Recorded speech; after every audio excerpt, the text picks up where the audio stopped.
Bonjour à tous de l'Église Centre-Vie Abondante. Je dis bonjour également à tous ceux qui ont été invités à écouter mon témoignage. Je remercie le pasteur François qui m'a donné l'opportunité de le partager avec vous. Donc la vidéo avait été préenregistrée, donc suite à cette brève introduction, elle va commencer à jouer et j'aurai un petit mot de conclusion à la fin. Mais en résumé, j'aimerais vous dire que c'est mon histoire, c'est l'histoire de comment ma relation avec Dieu a commencé et comment il a guéri mon cœur, il m'a touché, et il m'a réappris à aimer. Je suis né dans une famille chrétienne. Quand j'étais petit, mes parents étaient chrétiens et on allait à l'église de temps en temps. On n'y allait pas souvent, mais on y allait quand même. Donc, j'ai eu une base chrétienne, on va dire. Mais en 2010, je suis allé au Canada pour l'université et puis là, j'ai commencé à de moins en moins fréquenter l'église parce que je n'étais pas obligé, il n'y avait personne pour me forcer. J'y allais quand même, mais il n'y avait pas vraiment une relation avec Dieu. En 2016, fin 2016, c'est là que je vais rétablir ma relation avec Dieu telle qu'elle est actuellement.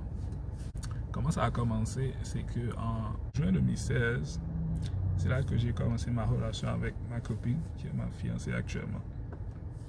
Là, c'était une relation à distance. Moi, j'étais à Sherbrooke et elle était à Hamilton, en Ontario.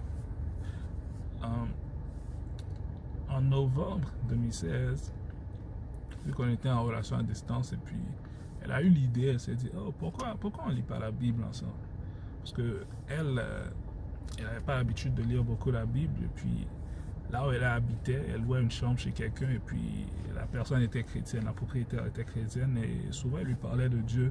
Je pense qu'elles étaient même allées à l'église ensemble, mais des fois, quand sa propriétaire lui parlait de certaines choses dans la Bible, elle ne savait pas de quoi elle parlait. Donc, elle ne connaissait pas vraiment la Bible, elle n'avait jamais vraiment lu la Bible. Donc, c'est sûr qu'elle ne savait pas beaucoup de choses. Alors, elle m'a dit, pourquoi on ne lit pas la Bible ensemble? Et puis, il faut dire qu'à l'époque, moi, je n'allais plus à l'église. Et même dans cette année 2016, je suis allé à l'église 3 fois auparavant. J'étais allé une première fois au mois de mars, je pense. C'est parce que là, j'étais allé à Boston et puis j'étais allé visiter ma tante. Puis c'était le week-end de Pâques. Puis elle voulait que j'aille, je suis allé. La deuxième fois, c'est que j'étais allé visiter ma copine en Ontario, ma fiancée en Ontario, on peut dire. Et puis là, vu qu'elle allait à l'église, mais je suis allé quand même. Je suis allé à cause d'elle. Puis une autre fois, c'était vers la fin octobre. Et puis j'étais allé à Ottawa avec mon frère. Et puis on avait pris un Airbnb. Et puis la personne qui nous accueillait, elle était chrétienne. Et puis elle nous avait invités à l'église ce jour-là. Et puis on y est allé. Donc là, c'est ces 3 fois-là que je suis allé à l'église pour l'année 2016. Ou du moins avant ma conversion. En novembre 2016, environ une semaine après mon anniversaire. Et puis c'est là que, comme je vous ai mentionné, que ma copine a dit, oh, pourquoi on ne lit pas la Bible ensemble? Et puis là, on a commencé à lire la Bible. On lisait la Bible tous les soirs. On a commencé à lire la Bible tous les soirs. Et puis environ 1 ou 2 semaines après, on a commencé à lire la Bible tous les soirs et tous les matins. Maintenant, il faut dire qu'à ce moment-là, je ne travaillais pas. J'avais fini ma maîtrise à l'université, puis je cherchais un emploi. Donc, je ne travaillais pas, et puis ce qui tombait bien parce que j'avais du temps. Qu'est-ce qui est arrivé, c'est que à chaque fois qu'on lisait la Bible le soir, moi, je ne dormais pas. On lisait la Bible au téléphone, et puis moi, j'allais, je ne dormais pas. J'écoutais des sermons sur YouTube, j'écoutais des messages, des prédications sur YouTube. Donc, à l'époque, ce n'était pas quelque chose que je faisais auparavant. J'ai découvert qu'il y avait des sermons sur YouTube durant ce moment-là. Donc, j'ai commencé à écouter quelques prédicateurs, quelques prédications. Et puis, c'est arrivé que on lisait la Bible le soir, j'écoutais les sermons toute la nuit sur YouTube. Et puis, le lendemain matin, quand ma copine m'appelait pour dire comment était la nuit, t'as bien dormi? Je disais non, j'ai pas encore dormi. J'ai passé la nuit à écouter les messages. Donc, et puis on priait le matin, puis là j'allais me rendormir vers 7-8 heures du matin. Donc ça a donné après, pendant qu'on lisait tout au fil des semaines, je sentais que c'était ma place. Je sentais que c'était ma place, je me sentais bien, je sentais que j'apprenais de Dieu, je découvrais des choses que je connaissais pas, dont j'avais jamais entendu parler. Donc j'étais content, ça me faisait du bien. Donc là, j'ai senti que je devais prendre une décision et suivre Dieu. Parce qu'il faut dire que moi, auparavant, j'étais vraiment accro, addicted, on va dire, à la pornographie, à la masturbation.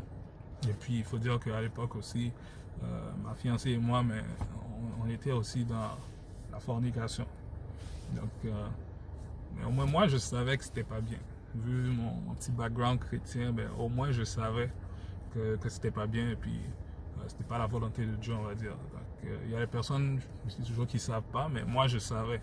Donc ça avait contribué aussi au fait que je vivais dans la culpabilité tout le temps. C'est une des raisons pour laquelle que j'allais plus à l'église, parce que je savais que ben, ce que je faisais, je vivais pas une bonne vie. Et puis je me disais tout le temps que ouais, je dois mettre ma vie en ordre, je dois mettre ma vie en ordre. Quand je ferais ça, je serais moins coupable. Et puis ben, je pourrais aller à l'église, mais j'avais pas compris à l'époque que c'est Dieu qui guérit, c'est Dieu qui te lave, c'est Dieu qui te transforme, c'est lui qui fait les choses. Donc c'est pas à nous de compter sur nos propres forces. Donc j'avais pas compris ça à l'époque. Donc je vivais comme ça. Donc là, quand on a commencé à lire la Bible, je sentais que c'était ma place, mais je voulais suivre Dieu, je voulais abandonner tout ce qu'on faisait. Donc là, j'ai dit à ma fiancée, ça c'est arrivé à peu près 3-4 semaines après qu'on ait commencé à lire, j'ai dit, je veux suivre Dieu, je sens que c'est ma place. J'aime ce que je vis actuellement, mais il y a des choses qu'on fait qu'on va être obligé d'arrêter.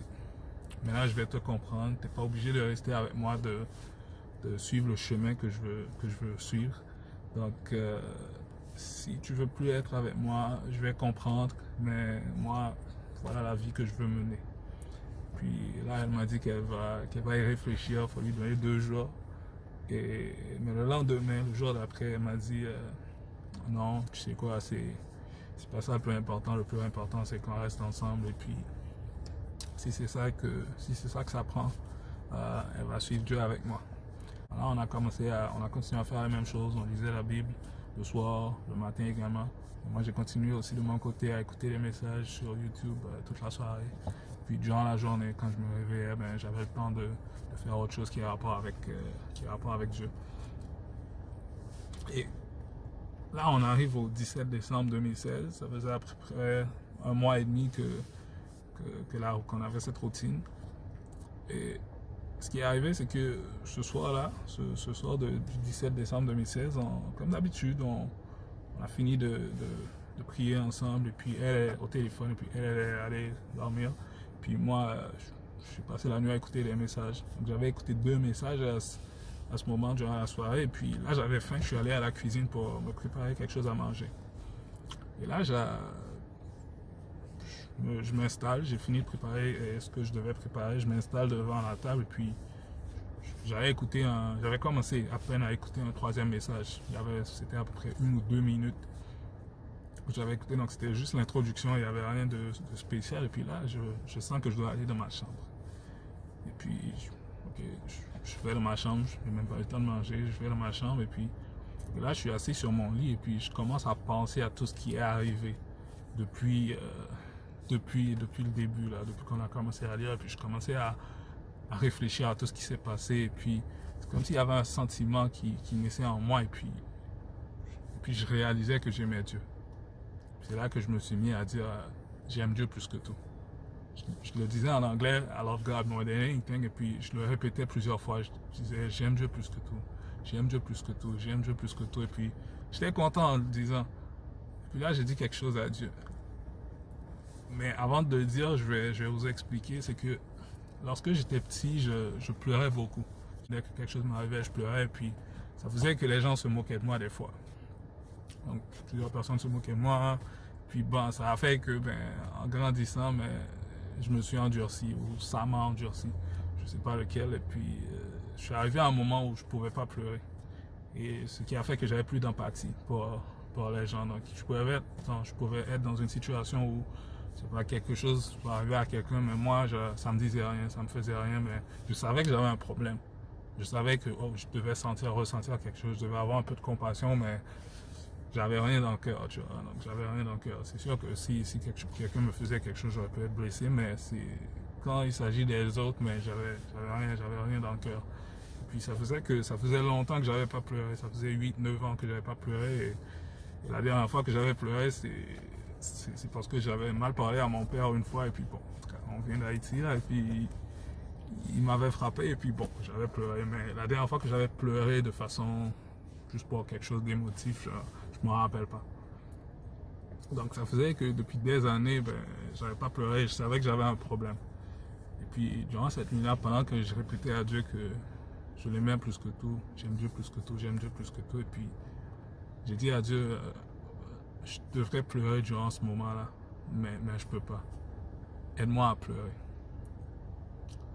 Et quand j'ai dit ça, il y a une larme qui a coulé d'un œil. Et puis là, après des années, c'était une belle émotion. Ça a fait du bien. Et puis là, j'étais sur mon lit, mais je me suis mis par terre. Je me suis assis par terre. Et puis là, j'ai commencé à rire. J'ai commencé à rire. Et puis là, j'ai commencé à pleurer pour de vrai. Des deux yeux. J'ai commencé à pleurer. J'étais content. Je pleurais. J'étais content. Je criais. Je pleurais. Je criais. Je pleurais. Et depuis ce jour, Dieu m'a touché. Là, je réalise que c'était son amour ce jour-là que je ressentais. Malgré que je lui disais que j'aimais plus que tout, mais c'est son amour qui me touchait. Maintenant, je comprends maintenant, mais à partir de ce jour, Dieu m'a guéri, Dieu m'a restauré dans mes émotions, m'a guéri des blessures passées également. Et c'est ça, là, donc ça fait du bien. Dieu restaure, Dieu répare les cœurs. Et je vous invite, si vous étiez comme moi, à faire ce pas de foi et à accepter Jésus dans votre vie, dans votre cœur. Si comme moi, auparavant, vous pensiez qu'il fallait que vous mettiez votre vie en ordre avant de vous approcher de Dieu, il fallait que vous fassiez telle et telle chose, vous arrêtiez de faire telle et telle chose avant de pouvoir venir vers Jésus, ben non, ça prend juste un cœur sincère, un cœur qui dit qu'il a besoin d'aide, et puis invitez Jésus dans votre cœur.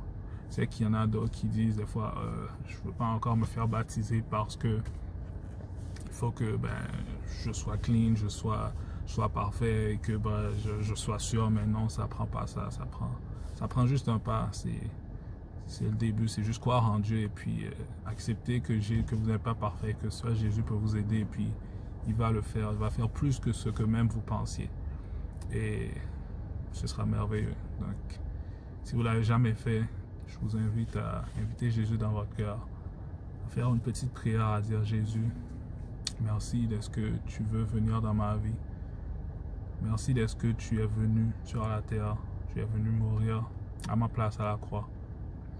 Tu es mort pour moi, tu es mort pour mes péchés. Tu es mort pour que je sois pardonné, mais également, Seigneur, pour que je sois restauré. Je t'accepte dans ma vie, je t'accepte dans mon cœur. Prends le contrôle de tout. Merci pour tout, Seigneur Jésus. Amen. Ça prend juste ça c'est le début, et puis après, ça va être merveilleux. Il faut juste être à l'écoute, et puis faites-lui confiance, faites confiance à Jésus, et puis il s'assurera de faire le reste. Ça peut prendre du temps pour certaines blessures, pour certaines choses, ça peut prendre plus de temps que d'autres. Il y a des choses qui vont être instantanées, mais il y en a d'autres qui vont peut-être prendre du temps. Mais il faut juste être à l'écoute, de marcher avec lui, et ça va bien aller, ça va être merveilleux. C'est ça mon témoignage, c'est ça mon histoire, mes débuts. Je vous dis merci d'avoir écouté. Au revoir. Lorsque j'ai mentionné le mot baptême durant la vidéo, j'ai senti que c'était un point sur lequel je devais m'attarder.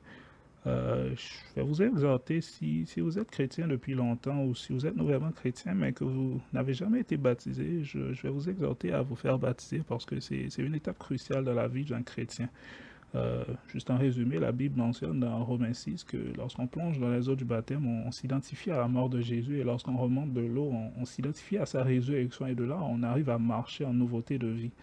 Donc, je vais vous exhorter, si vous avez des questions à ce sujet également, ou si vous êtes de ceux qui avaient été touchés par mon témoignage, ou que vous avez prié la prière pour accepter Jésus dans votre cœur, je vous encourage à prendre contact avec le pasteur François de l'église Centre Vie Abondante.